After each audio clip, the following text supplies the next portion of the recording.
Bon, ben, qu'est-ce qui vous semble? Ça a l'air d'être bon, ça. On va exporter en PDF. Alors, PDF quoi? Interactif ou pour impression?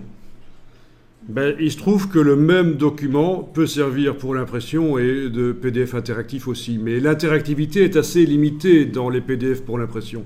Mais on peut en mettre. Donc je vais exporter en PDF pour l'impression ici.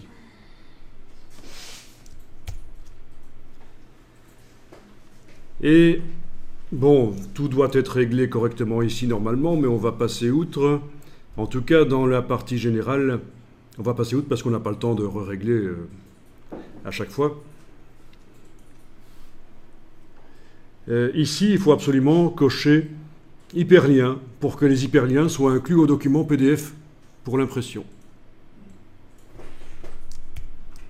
Exporter. Est-ce que ça fonctionne? Ben oui, ça a l'air de marcher.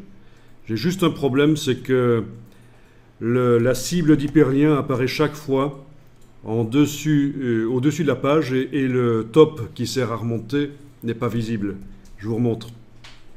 Partie 2, voilà. Où est le bouton top pour remonter? Ben, il est au-dessus, il faut que je scrolle un peu pour le voir. Comprenez pourquoi j'avais mis en dessous finalement, dans le document que je vous ai montré tout à l'heure.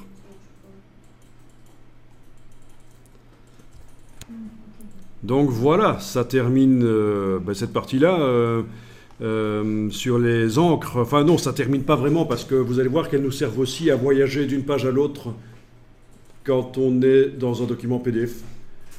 Il n'y a pas l'option atteindre la page un tel qui est prévue dans la navigation dans un PDF interactif, dans les boutons.